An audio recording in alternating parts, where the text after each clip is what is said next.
नमस्कार, राधे राधे। आप सभी को कृष्ण जन्माष्टमी की हार्दिक बधाई और शुभकामनाएं।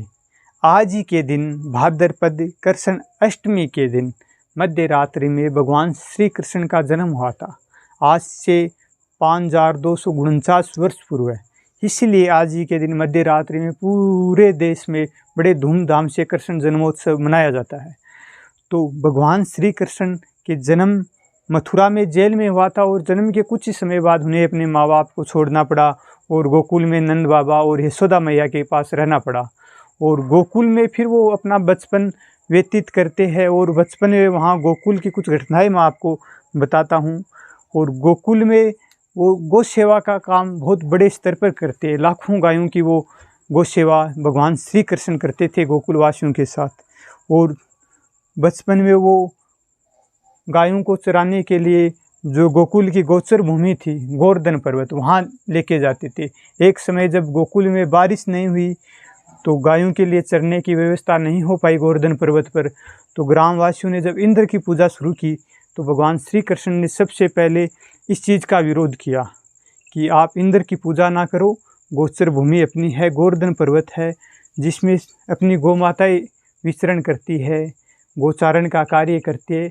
उस गोवर्धन पर्वत की पूजा करो, क्योंकि गौ माता में 33 कोटि देवी देवता, सारे देवी देवता वास करते हैं। तो गोचर भूमि में भी उससे ज़्यादा उतने देवी देवता वास है, तो इसलिए आप गोचर भूमि की पूजा करो।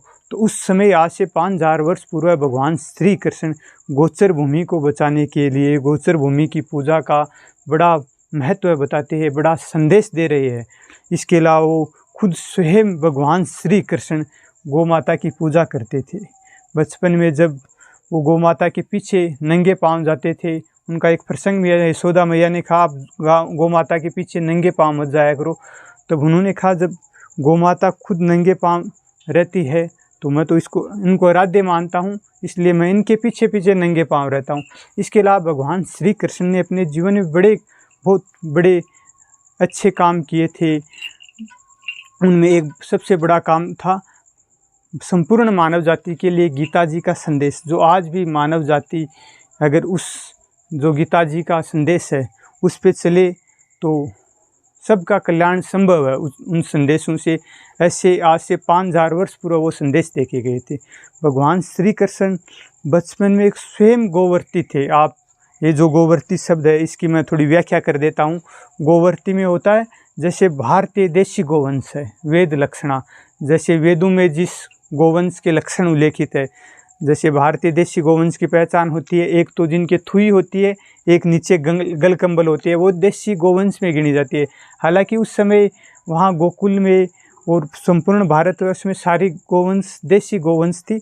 हालांकि गोवंश की नस्लें अलग अलग थी, राठी है, ये जो गोवंश देख रहे हैं वो राठी नस्ल के, गिर है, थार पारकर है, ऐसे, लेकिन सारी शुद्ध भारतीय देशी गोवंशी थी। लेकिन अब कुछ वर्षों में श्वेत क्रांति के बाद बहुत बड़ा नस्लों में जो श्वेत क्रांति लाई गई है उसमें नस्लों में बड़ी गिरावट आ चुकी है।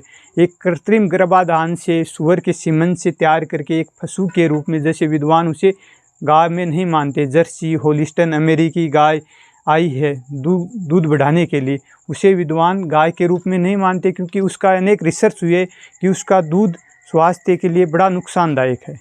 इसलिए भगवान श्री कृष्ण के समय तो ये जर्सी अमेरिकन ये गाय थी नहीं, केवल देशी गौ माताएँ थी, उसका ही वो मक्खन दूध दही खाते थे। अगर आज भी हम भगवान श्री कृष्ण की पूजा करते हैं, मूर्ति पूजा करे है, जाप करे, अच्छी बात है, लेकिन हम जब पूजा करते हैं तो हमें ज़्यादा से ज़्यादा गौ माता को जो देशी गाय की मिठाई वगैरह है उसका ही भोग लगाना चाहिए, क्योंकि भगवान श्री कृष्ण तो खुद गोवर्ती थे, ऐसे थोड़ी है भैंस का लगा दिया। उसका एक कारण ये है कि जो गौ माता का दूध दही है उसमें सात्विकता होती है, A2 मिल्क होता है। इसमें एक दिन अलग से आपका नया वीडियो बनाऊंगा, उसमें बता दूंगा कि इसका दूध क्यों उपयोगी है, उनका क्यों अनुपयोगी है। तो ये कुछ जानकारियाँ थी, मैंने आपको देने का प्रयास किया है।